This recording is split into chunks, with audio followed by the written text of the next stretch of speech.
you were doing better. And then something happened. A song, a date, a dream, a smell. And suddenly, you were back in the middle of it. As if no time had passed at all. And somewhere underneath the feeling, there was a worse feeling. What is wrong with me? I thought I was past this. Hi, friends. Welcome back to English with Moon. The moon wanes. Every month, it seems to shrink thinner and thinner until it almost disappears. We don't call that failure. We know it will return. We know the cycle is the point. Tonight, I want to talk about real healing. Not the clean version, the actual one. And the first thing I want to say is, there is nothing wrong with you. Let's begin. We have a very clean picture of healing in our minds. Something happens. You are sad or hurt or broken. Time passes. You work through it. And then one day you are healed. Better. Done. A straight line upward. From pain to okay. Part of this picture comes from culture. From the way stories are told, beginning, conflict, resolution. From the way recovery is narrated in films and memoirs, where difficult periods end, and the protagonist emerges changed, stronger, complete. We absorb this template, and then, when our own healing doesn't follow it, we assume the problem is us. But real healing doesn't look like that. Real healing looks more like the ocean. Some days the water is calm. You feel lighter. You feel like yourself again. You think, maybe I am finally through the worst of it. And then the next day, a wave comes. Out of nowhere. Bigger than you expected. And you are underwater again, wondering how you got here when you thought you were doing so well. This is not failure. This is how healing works. The waves don't mean you haven't made progress. They don't mean the work you've done was wasted. They mean the wound is still healing. And healing is not a quiet, orderly process. It is a living thing. It moves. There is something about our culture's relationship with healing that I find worth questioning. We treat it like a project, something with a beginning, a middle, and an end, something you complete, and once completed, you are done. You don't go back. We speak of being over it, of having moved on, of being healed, as if the wound, whatever it was, becomes clean history, as if you arrive one day at a permanent state of fine. But grief doesn't work this way. Trauma doesn't work this way. Even ordinary heartbreak doesn't work this way. What actually happens is more like what happens with a scar. The wound closes. The acute pain fades. Life resumes. You genuinely are better. But the scar is still there. It doesn't hurt most of the time.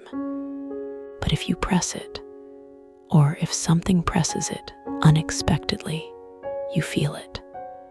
That isn't failure. That is what surviving something looks like. And I think the cruelest aspect of the healing is linear myth, is what it does to us when the bad days return. Not only do we we feel the original pain, we feel ashamed of feeling it. We judge ourselves for not being over it. We add a second layer of suffering on top of the first. The shame is often worse than the wave, and the shame comes from a comparison. I was supposed to be further along by now. I was supposed to be done, but there is no supposed to in healing. There is only the actual, living, sometimes messy reality of it. And you are in it. And that is not failure. That is survival. I want to give you a different image. A therapist once described healing to me not as a line, but as a spiral. You return to the same themes, the same wounds, the same difficult places. But each time you return, you are coming from a slightly different level. You are looking at the same thing with a little more understanding, a little more distance, a little more compassion for yourself.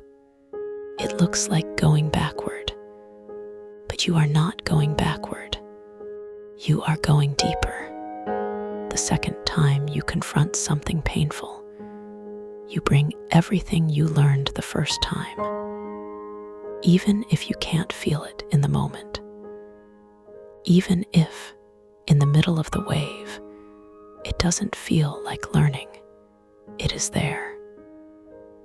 The capacity to survive it was already proven once. The third time is different from the second. The 10th time is different from the first. You are not going in circles. You are going in a spiral. And with each turn, you move slowly, quietly upward. The spiral I described, the one that looks like going backward, but is actually going deeper, is very hard to see from the inside.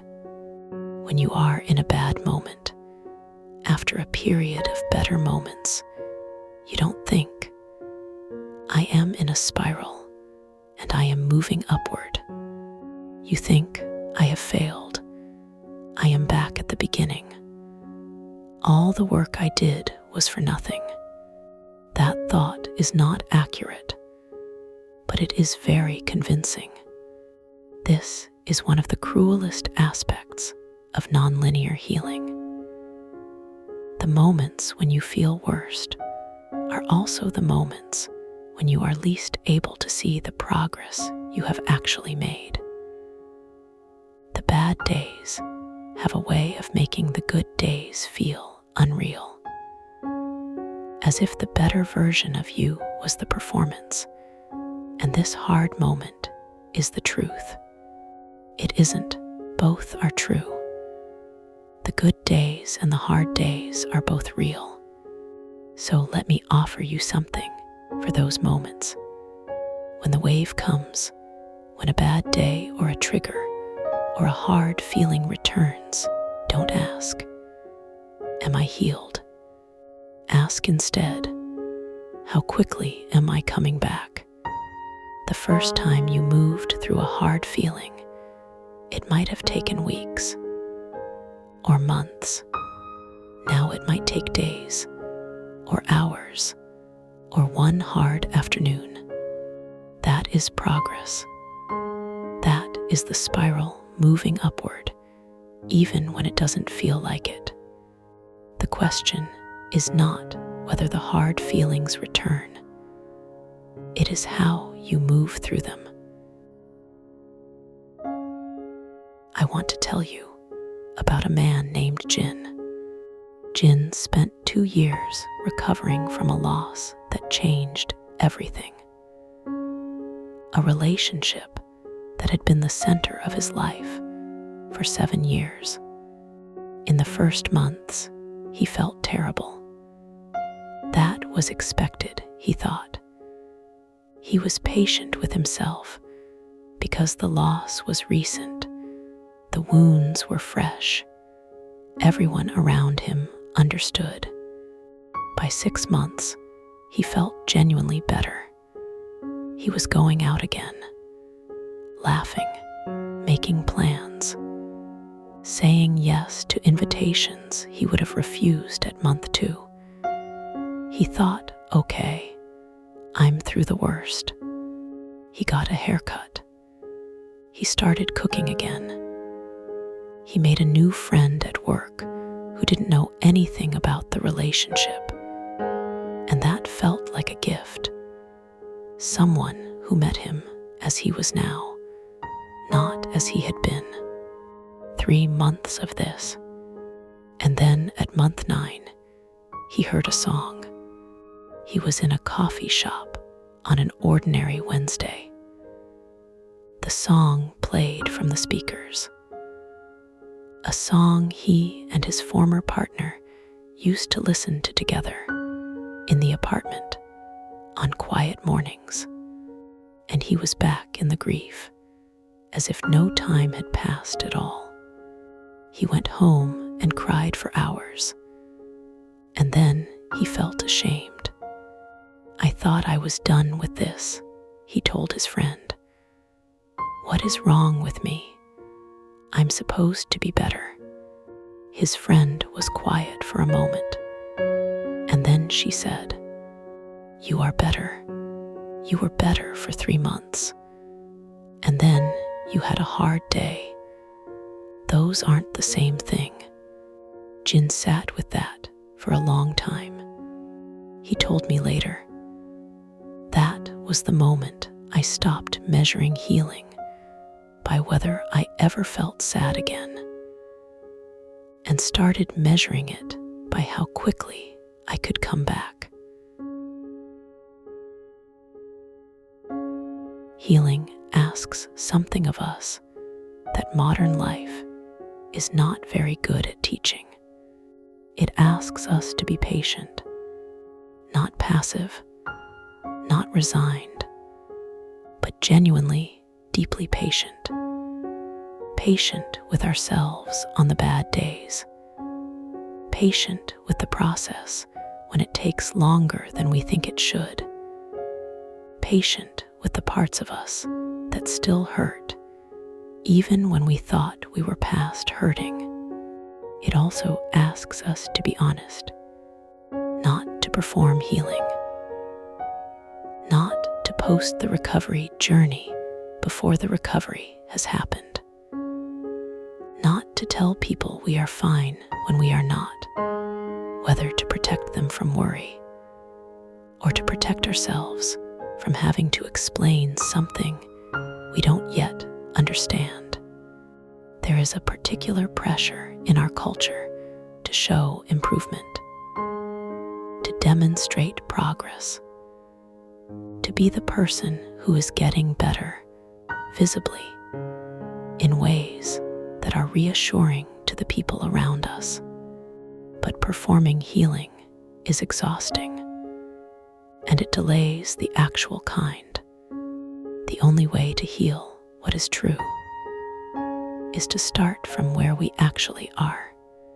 And healing asks us to be gentle with the version of ourselves who is still in the middle of it, who still has bad days, who still gets caught by a wave they didn't see coming, who looks at the calendar and calculates how long it's been and feels confused that this much time has passed and they still feel this. That version of you is not failing. That version of you is healing. Jin's friend gave him a different measure. Not do I still feel sad sometimes, but how quickly do I come back?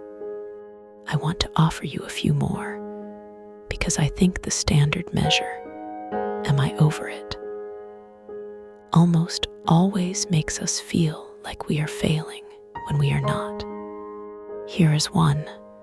Look at the good days. When you first went through whatever you went through, how many good days did you have in a month? Maybe one, maybe none, maybe a few hours that felt almost okay before the weight returned. Now count them again. Are there more? Even if there are two more than there used to be, that is progress. Even if the bad days still happen and still hurt, here is another. Look at the depth of the bad days. When the hard feelings came in the beginning, how long did they last? How completely did they take over? Could you function? Or did everything stop? Now, when they come, is there a difference? Are they slightly less total? Do they lift even a little sooner? Is there a part of you that remains, even in the hard moment, that knows this has happened before? I moved through it before. I will move through it again.